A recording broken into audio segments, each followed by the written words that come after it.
I've been waiting for this moment for 6 years. This is the first time that I get to talk to you. 7 years. 7 years. It's going to be 7 years. You're right. Yes. And I just want to say thank you, man. I really appreciate that goal that sent Mexico to the World Cup 2014. And I've been saving this bottle of a very fine tequila over these years, which I was planning on giving it to you. But now that we get to talk, I'll drink it for you. And then I'll just get another one for whenever we meet in person. Okay. But how many times have you got this kind of expressions and awards from Mexican fans in the past 7 years? Probably too many to count now, but I will say, unfortunately, the invitations and the free vacations are starting to slow down, which is unfortunate. No. Have you gotten these type of perks? I mean, when you go, I'm sure you go on vacation. You've been in Mexico. Do people recognize you? You know, I have not.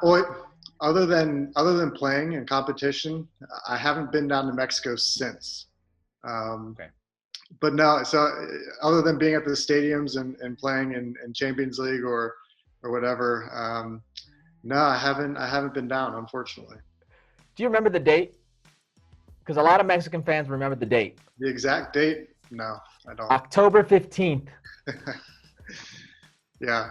Well, I will say, for as many of the Mexicans who give me shout outs and appreciation, there's just as many Panamanians who are doing it. Yes.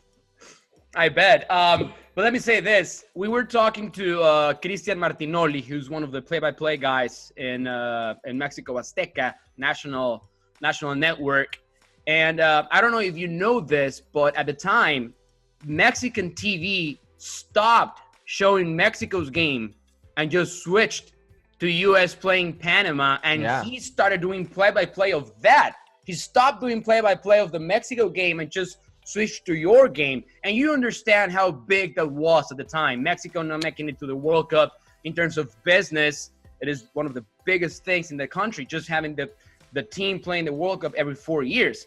But now if we fast forward 4 years, the U.S. didn't make it to the World Cup. And maybe you got a hold of what all those Panamanians felt at the time.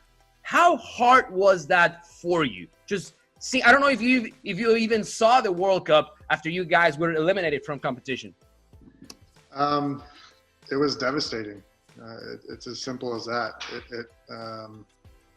A moment of just absolute disbelief, not just in that moment, but for years afterwards as well. So just a very difficult time for us as players and for our country and U.S. soccer. Something that I don't think we'll ever live down. So just a very sad moment in our history. Graham, you got a very unique perspective on this, being the man who was indirectly responsible for sending Mexico to that playoff game against New Zealand. The U.S. men's national team didn't qualify with 12 points. The Mexican national team qualified with 11 points. What are your thoughts on this? That's football, as they say. There was that small chance that Mexico could repay the favor towards us, but I don't think any of us were holding out hope for that to happen. But yeah, that's the way things go sometimes. When you look back and you think now of the future of the U.S. men's national team, where do you think the team stands right now in terms of a new manager, a lot of new players as well? How's the future looking now for the U.S. men's national team? Well, there's no doubt that there's an extreme amount of talent in this player pool. And I completely understand the direction that they went after we didn't qualify.